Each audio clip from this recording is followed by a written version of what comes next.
Hey everybody, this is Jeff Nelson, Director of Training and Fitness Solutions here at the Kauai Athletic Club, and today we're bringing you challenge number 4 of the Body Transformation Challenge. So I'm going to talk about a topic that I feel gets overlooked a lot in our programs, and that's the topic of recovery and regeneration. And this is actually brought about, just spent the weekend over in Oahu for the State Boys Soccer Championships, and giving props to the boys coming back with the title, but a big part of that was the ability to recover from game to game. And so it's the same thing on our training. We need to be able to recover from session to session, because you don't actually improve in training, you improve as a result of recovering from that training. What we're trying to do in training is create a specific adaptation, whether it's endurance, strength, power, what have you, so allowing our body to adapt to that demand. So what we're going to talk about today specifically for recovery is the foam roller. You've probably seen these up here. There's a variety of them. We'll talk a little bit about what they are and how to use them. And essentially it's a poor man's version of a massage. Foam rolling, or SMR, self-myofascial release. The goal is to help flush the crud out of your muscles. It's probably the easiest way to say it. Also to target adhesions and whatever scar tissue you have developed in your training or over time. So these are a great tool for that. Also great for warm-up, but we're going to talk about specifically for recovery. So the way these work, this is actually the least dense that we have. There's a white one that's a little less dense. This is the middle. The most dense of these versions. Then we have this one, which is actually PVC with foam wrapped around it. And then we have our good friend, the rumble roller. Most of us don't need that. That just goes a little bit deeper into the tissue.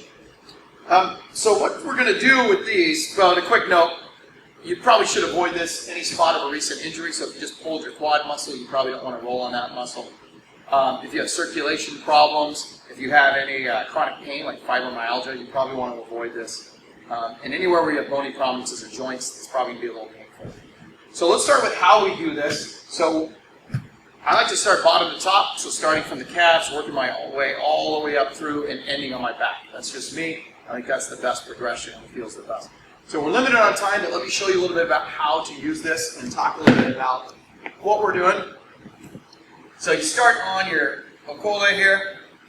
You can go, I'm going to show you with 2 legs to regress or progress it rather. You would go with a single leg. You can cross your leg over to make it harder.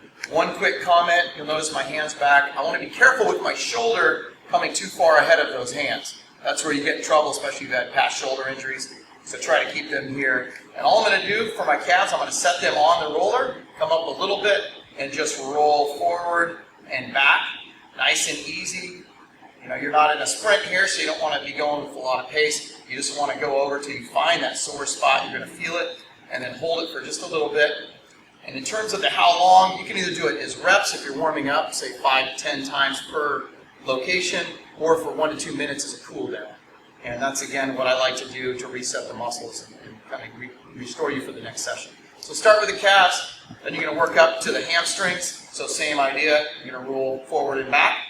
Then we'd hit the IT bands, so you're going to go on your side here for the IT bands, just to give you some ideas. And then we're going to go to the quads, so you can come over on the front, where you can go on both. Okay? And then we'd go back over onto our glute, where you can do this way, where you can cross over as well, and then we'll finish on the back. So for the back, you're going to come up, keep your chest up, head up, and roll through, nice and slow, being careful not to get up into your neck or your cervical spine. Okay, so there's some hows, there's the whys. So the challenge for this week is just grab one, try it out. If you're not sure how to use it, grab myself or one of the training staff. We have posters out there, buy these and give it a shot. We'll see you next week.